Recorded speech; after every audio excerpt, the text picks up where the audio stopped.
in over dinner one night. I came up with the name Hair Cuttery. I didn't have any money, and I went to the Evening Star, and I asked them to create a logo for me. So for $50, they came up with 10 versions of a logo for Hair Cuttery, and I selected one, and we were off and running. Our first pricing structure was, this is 40 years ago. We have a mature brand today. 40 years ago, my first pricing in our first store, and I started the entire company for $5,000. The entire company. My first pricing for strategy was $5.55 for a haircut. And that kicked me off, and I opened in Springfield, Virginia. And I bought a bankrupt store, and that's how it went.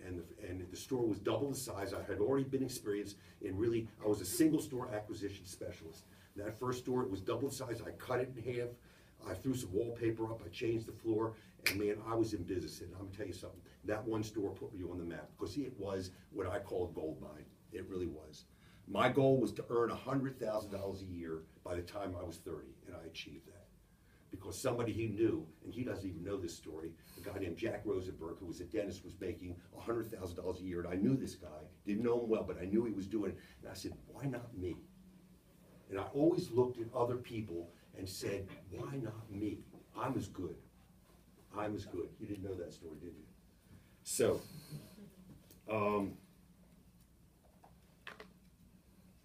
talk about the goal setting and planning. I want to talk about the transition from management. I'm going to jump many, many years ahead. Management to leadership. About 25 years ago, my then CFO, Ron Siegel, went to a seminar at UVA. Came back, he says, you know, this seminar I went to, I really liked, I think you ought to go. And he didn't really come back excited. He was not, CFOs are not usually excited people. He just said, oh, by the way, oh, by the way. So it took me about 8 months, and I finally made arrangements to go down there. Actually, I took Bobby Cohen with me, and my then consultant who really helped us with our planning model. Bob Frew, his name was. We used him here for several years. Yeah, Bob Frew. This is a great story to hear. I went down that story, and I will tell you, a light bulb went off because I had always been stressed out about losing people. We were running a good business, very profitable, but it broke my heart. I'm in the people, I have empathy for people. We were losing people for the wrong reasons. Why do people leave companies? Is it because of financial compensation? No. It's because they don't like who they work next to. They don't like the boss. They don't like the people in the company. And that's why people leave jobs. And I could not figure out why and how I could stop the exit of many good people. And it was not because they didn't like me. They just didn't like their store managers. They didn't like the people they worked next to. This course, I read and studied case after case history on companies that had adopted a people-first behavior, attitude, and culture. And I understood and I learned in that week that culture, every family, every company has a culture. This company has a culture. It's unintentional. The culture that has manifested in this company is unintentional. It just happens over time, like mine. And it was a tops-down culture I had. I was making decisions. We were the flavor of the month. Things didn't work. Change. So it was a change culture.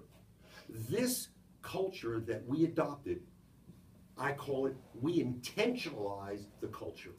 Meaning, I looked at what we were and what we could be. But it was, to validate my excitement, I sent 10 other people to this seminar, including my first wife, to validate what I saw. And I went back and I kicked the ass of my CFO. I said, you've cost me a year.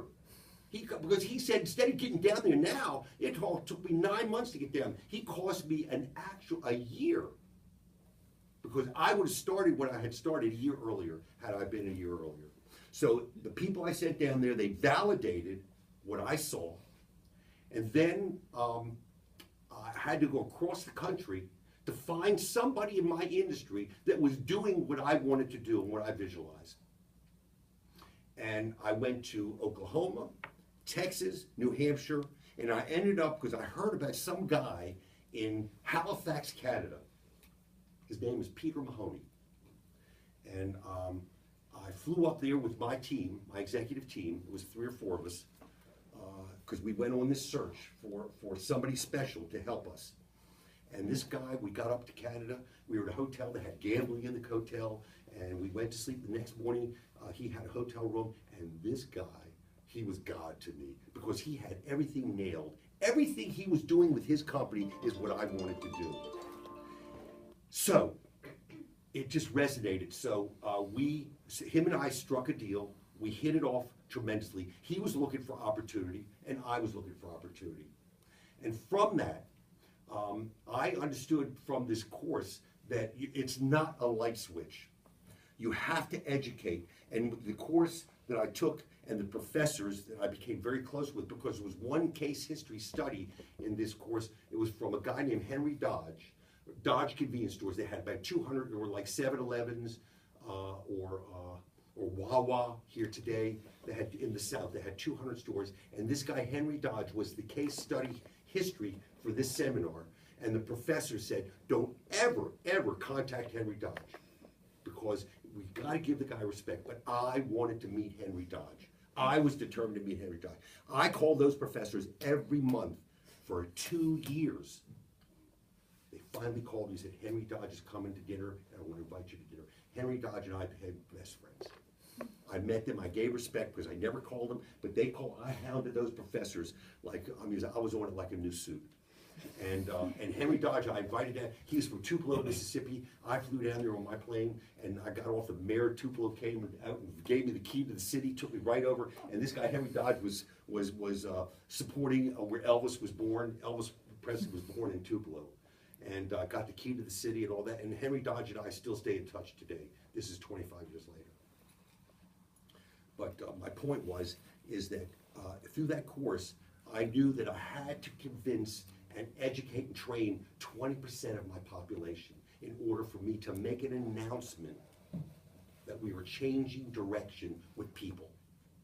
And to prepare for that, I took 100 people to Cancun for 3 days, with Peter Mahoney being the facilitator, and we developed and intentionalized our culture. And it went like this. And I'm going to tell you, because I'm going to jump forward a little further, because I've even refined it over the last year and a half. But our original culture was, we came out with 4 prongs to our culture. The first one, we're all about our people. We wrote this down.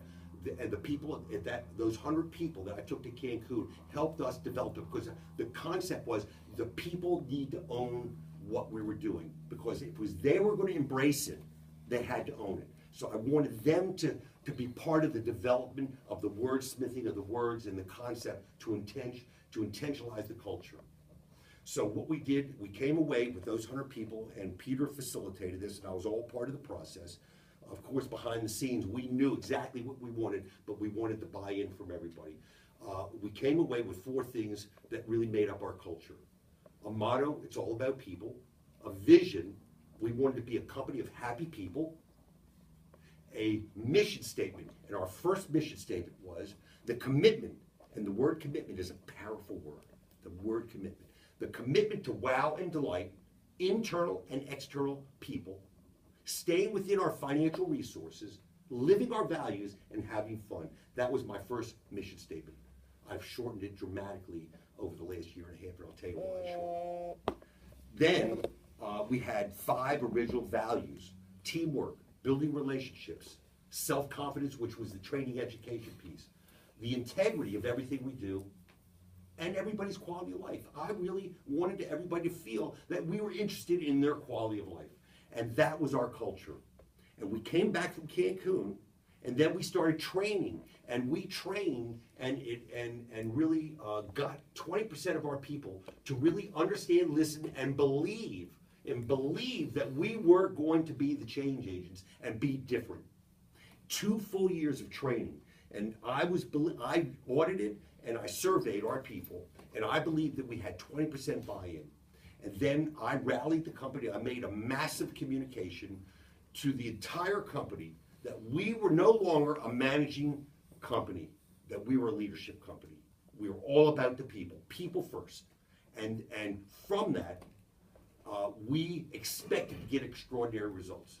And guess what? We got extraordinary results. My turnover of people out of every 100 people we hired, we would lose 7 out of every 100 people, 70 out of every 100 people. Today, we lose 20 out of every 100. That was the dramatic change of people first. Now, people still leave because they change jobs, divorce, they move. So people still get crapped on, and some people still, because it's not perfect. My point is, nothing we do is perfect. However, we are the best retention in my industry for a chain.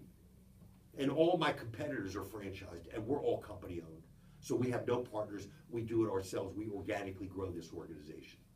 So our turnover of people is the best in the chain industry, in my industry. And these are facts I'm giving you. So I'm just setting the stage of what I want and what I believe should be great takeaways for you today. I'm just really giving you some of the systems, how we grew our company. I'm going to move on to about 2 years ago. I found through my nephew a company in the middle of Tennessee called Pal's Sudden Service. It's a restaurant chain of 20 stores. Anybody here from Tennessee? Anybody ever heard of Pal's Sudden Service? Okay, well, they were the only restaurant chain in America to win the Malcolm Baldrige Award. Anybody know what that is? The Malcolm Baldrige Award? That's the highest award the government bestows to any Federal Express has won it. For example, Disney has won it, for example. So it's the highest award for business that the government bestows upon businesses. They were the only restaurant chain to ever win this award. Now, when you win that award, you're obligated, because if you didn't know this, Federal Express has classes in education and leadership, so does Disney. I've been to the Disney class. I've not been to, my goal was to meet Fred Smith, which my people work with. We're one of their bigger clients. I want to meet Fred Smith. He's the founder of Federal Express. But besides that, the Malcolm Baldrige, it obligates you to provide education for your winning the award on how you do things. So my nephew heard about this place, and he said, yeah, it's something interesting. I said, let's get our ass on a plane, let's go down there. I want to experience it. Went down there. It took me, it's a 3-day seminar. It took me a day and a half to understand what the hell I was learning. I couldn't figure it out, because what is a hamburger chain got to do with the hair business? Nothing. But it's how they approach business. And it took me a day and a half to understand and surrender to the fact it's not what they're doing for themselves. It's the nuggets that I discovered how they did business that I wanted to bring back for my business. A day and a half. And from that, I have sent 50 people to Tennessee to go through this class. And I will tell you the takeaway. It's nothing, they don't believe they're in the hamburger business. And they outperform McDonald's, Burger King, all of them by 20%. Year after year, they have comp sale increases year after year, and they far exceed their competition. And they say they are not a hamburger chain. They are a manufacturing company that just happens to manufacture hamburgers. And there's not even a sit-down, it's all drive-through. And it was the most fascinating, disciplined organization I have ever seen. From that, there was many takeaways, but I'm going to give you the one, because I've taken from that, I've hung my hat on one word for the next 10 years. And I'm 71 years old, and Norman heard me speak in front of 1,000 people the other night, so did Cheryl. Oh no, Cheryl wasn't there. And I got an award from the Washington business community, and I was inducted into the Businessmen's Hall of Fame about 2 weeks ago. Oh, and my first statement was, I'm 71 years old and I'm still a junior achiever, because junior achievers are there for education. I'm still getting educated today. So the one word that I took away from that seminar was the word delight, because their mission statement was the commitment to delight each customer that creates client loyalty. Now think to yourselves, and I speak about this to everybody, that word delight. When was the last time any of you had a memorable experience anywhere you frequent?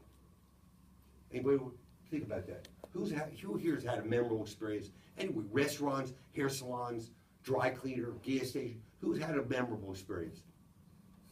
Where was it? Well, my favorite hair salon in Hamden, it's all organic. It's